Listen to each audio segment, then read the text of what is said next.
Hello, my American Studies 340 students, AMST 340. This is Professor Donald Earl Collins. It is week 5. I wanted to, first of all, thank you all for getting your papers in on time or close to on time, or letting me know when you could get your papers in for this first set of papers for this course. So thank you for that. But I want to go over what we're going to do this week, a little bit of next week, and a little bit about your research projects. Things seem to be moving along. People have been getting in touch with me, meeting me one-on-one, talking about their research projects, organizations, or entities they're prepared to work with. If they're already working with one, what ones they'd like to work with, any help that I can provide along those lines. Like I said, I will be putting more materials up so that you guys have more to work with in terms of how to go about putting together a proposal, how to email or make phone calls or talk to folks who you might want to talk to about your stuff, how to do interviews, any interview questions you might want to do, all of those sorts of things. So I'm going to put up a few more things this week to help you guys in terms of samples and things like that. So by the time we meet on Thursday, pretty much everything you're going to need for this first part of what we're doing should be up by then. Maybe not everything, but as much as you're going to need over the next 3 or 4 weeks. So there's that. I still haven't heard from enough of you yet as to whether Thursday before our traditional class, Thursday after, immediately during that block, after the first hour works, or if Friday or Saturday works. Some of you I know for sure Friday, Saturday do not work.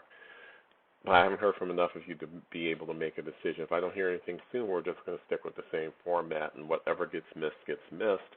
I just don't want it to come back at the end of the semester. We'll go, well, we needed to go over more stuff, but Professor did it. I'm like, but I'm trying to work with you as adults here about trying to just force you to learn, force feed all of this stuff to you. So there's that. I'm trying to think if there's anything else. I think that's pretty much it. The next few weeks are going over specific aspects of education with regard to race, regarding ability grouping and teacher ed and teachers as a place of reform, regarding standardized testing, and within that things like the model minority myth, which is where the Jamie Liu book comes in on Asian Americans in education, where parts of Melinda Anderson's book, Becoming a Teacher, come in, her article comes in as well, and some of the other things that come up regarding K-12 and K-16 education. But today we're going to talk about standardized testing and talk about ability grouping and how the two go hand in hand. It's forms of social control primarily, right? And as a place where folks who are interested in social equality in education focus on in terms of reform. The truth is that this could be a whole course into itself.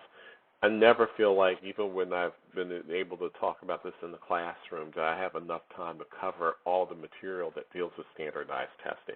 Because standardized testing in this country, standardized testing in the Western world really is predominantly connected to the eugenics movement, the movement that evolves out of the theory of evolution, evolves out of Charles Darwin and his cousin Francis Galton's work around social Darwinism, the survival of the fittest, right? That the fittest, most capable human beings are intellectually and physically and maybe even spiritually superior to their other fellow humans. So that idea, from which scientific racism springs, the idea that you can sterilize the unfit in order to protect the human gene pool kind of thing. All that revolves out of it. So you want to talk about sterilization of women and men in order to preserve the superior population, something that might be as recent as the stuff that's been happening at the detention centers that ICE has for so-called illegal immigrants, or the undocumented, to be honest. It's actually an outgrowth of the eugenics movement. And so is standardized testing. Standardized testing is an outgrowth of the eugenics movement, the same movement that leads Germany to Nazi Germany and Nazi Germany down the path of perdition, if you will, to denying citizenship for Jews, euthanizing people who are mentally ill with severe mental and physical disabilities, and then eventually to moving on to gypsies, or what are known now as the Roma, gays, lesbians, and other queer groups, and eventually Jews and other undesirables, Slavs, and Eastern Europeans. That's the process that we're talking about here. And standardized testing is an outgrowth of that. It was primarily used to basically prove, in a nutshell, that WASPs, white Anglo-Saxon Protestants, were superior intellectually to every other group. So whether you're talking about Southern Eastern Europeans who are coming to the United States through migration in the late 19th and early 20th century, so Greeks, Russian and Polish Jews and German Jews, German Catholics, Irish Catholics, throw in Italians, throw in Greeks, throw in Polacks, throw in, Polish people. I'm just using the terminology of the period, on that one. Czechs, and a whole host of other groups who didn't speak English, who predominantly weren't Protestant, Catholics who were not Anglo-Saxon. They were considered less, they were not the equals of white Anglo-Saxon Protestants, Englishmen and women, Scots, Welsh, French, Northern Germans, people from Scandinavia. And so if you go through the whole pecking order, Asians are inferior to Southern Eastern Europeans. Africans are inferior to Asians and Eastern European and Southern Eastern Europeans and WASPs. And of course, indigenous groups, whether they're First Nation in Canada, Native American in the United States, Aborigines in Australia, Maori in New Zealand, and groups all through sub-Saharan Africa who are not primarily Bantu, which fall at that bottom level. So Alfred Binet develops a test, and a group of folks at Stanford developed tests in the early part of the 20th century, which are supposed to test your intellectual aptitude, right? They started using those tests in the U.S. Army in the 1910s to evaluate the acumen of potential soldiers and sailors for World War I. And people are being tossed out of the military because they're not meeting these standards, right? These eventually become what's known as the Stanford Binet test, which we now call today the IQ test, right? Where if you test at 100, you are considered average. If you test significantly below 100, you're considered mentally retarded or having a severe mental disability, right? If you test, say, a standard deviation above 100, you're considered above average intelligence. If you test a couple standard deviations above 100, you are considered near genius or genius level. So, I've taken these tests before. I've scored anywhere between 128 and 132 over the years, which puts me somewhere between above average intelligence and a genius. It's all BS to me, so whatever. But I'm just using it as an example of what the test is.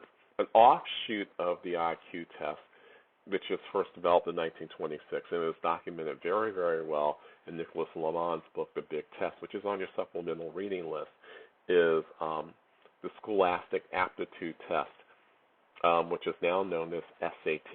The SAT is not an acronym for anything anymore because they changed it over the years from Scholastic Aptitude to Scholastic Achievement, and from Scholastic Achievement to 1996, just getting rid of the acronym and just calling it the SAT.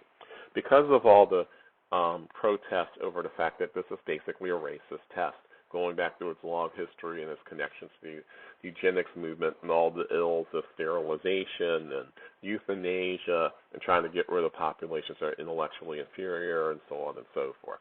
And the test, but to make up the test, despite all the different things they've tried to do it over the years, have a writing component, less emphasis on knowing definitions of words, more reading comprehension, less reading comprehension. The basic details of this multiple choice test with some writing is essentially the main portions of it are very, very much the same, right? And it's really the beginning of standardized tests in the United States. Comes out of the IQ test, which is developed at Stanford in part and by Alfred Binet of France in the early part of the 20th century as part of the overall eugenics movement, evolves into the IQ test from which the SAT is derived. The SAT becomes the predominant high-stakes test in the United States during the middle part of the 20th century, helps lead to the formation of the Educational Testing Service, which is primary duty is to administer and evaluate the results of the test through what's known as psychometrics, right? All these ideas of standardizing questions and writing questions so that, the right answer really is the right answer and all these wrong answers are just less wrong, right, kinds of things. All this technical terminology for having a group of people try to figure out why this question is a good question to ask, right? Mind you, the people who these tests were designed for were white. They were designed for whites, and particularly for white males, and particularly middle class and affluent white males. So when they designed these tests, when the scientists who came up with these test designs, they designed them with middle class and upper middle class white males who happen to predominantly be from Anglo-Saxon stock to take these exams. So that's the history of it in a nutshell, and how it evolved over time to become the predominant standardized test in the United States. This is a story that Nicholas Mond tells so well in the book, so I'm not going to reiterate that story. Some of that's going to be in your reading. But it's all to say that this thing has a history, and most of it's very racist. Most of it is very xenophobic. Most of it is about social control. There's really no equality in this other than the fact that that ETF and the College Board that works with the ETF have generally tried to argue that their tests are objective, that there is no cultural bias whatsoever built into their exams, which is complete and utter bullshit. If you write a test that's predominantly for middle class and upper middle class white Anglo-Saxon Protestant males, then you're leaving out a lot of different people. So if you write a test that's about things like, where you're doing a reading comprehension exam about a sample where it's talking about cars and garages and white picket fences and how many dogs you have, kinds of things. Well, if you don't live that kind of life, it's biased, right? That sort of thing. But it's used to weed out people. These exams are used to weed out people. There are two ways exams like the SATs and other, more diagnostic approaches, which are developed at the same time the SATs and the IQ exam are being developed in the first part of the 20th century, are for. So they're being used to basically say, no, you can't go to college. No, you're not ready for for high school, that kind of thing. Those tests were used for that. So a way to knock out people. It's also a way, particularly people who are not white Anglo-Saxon Protestant males in upper middle class or middle class. But it was also a way to say to someone, hey, we don't have enough resources to have all these students take the same curriculum. So we're going to group people by their ability and not just their age. So you take a diagnostic exam in the 1920s in D.C. public schools or in New York City Department of Ed and public schools there, PS 181 or whatever, right? Or, Houston or anywhere else in the country by the latter half of the 1920s. You take one of these, right? The as compulsory schooling is taking hold in the country in the 1920s and 30s. You take a diagnostic exam that says that, that's basically an IQ exam. It says that you have an IQ of 90, or you have an IQ of 92, or you have an IQ of 111, or you have an IQ of 121, or you have an IQ of 80. Anything below, say, about a 95, they're putting you in a VOTEC class or an industrial education as it was known back then. They're putting you in maybe a class that we would now call special education these days, where you get a minimal amount of education and a lot of disciplinary action to make sure that you are compliant, so that when you graduate middle school, this would have been the case in the 1920s, not high school, graduate middle school in the 1920s, you could expect to not commit crimes and be part of a society and just obey the laws, kinds of things. So ability grouping takes off part and parcel because of what's going on with regard to standardized testing. It's not really used to make sure that students get the best possible education at all. Quite the contrary, it's used to exclude and to segregate students on the basis of their ability. But lo and behold, if you happen to be a Southern Eastern European immigrant, first generation, you take this exam, these are diagnostic exams at the elementary and middle school level, lo and behold, you'll figure out that you're not going to get the same education as Johnny, Appleseed gets or Jane Atwood gets. You're going to get a very different kind of education, and not an education that is so watered down that's really about disciplining you and making sure that you're going to be a good factory worker when you graduate, right? It's not about you becoming a productive member of society and basically your social mobility and your potential family's social mobility. It's not about that at all. If you're African American and you're coming part of the first wave of migration to cities up north like New York and Philadelphia and Pittsburgh and Chicago and Boston and Detroit and St. Louis and other places, same thing. Take this exam. You're not going to do too well on it because you don't have a garage. You might have a dog. It might be a hunting dog because you're from rural Mississippi.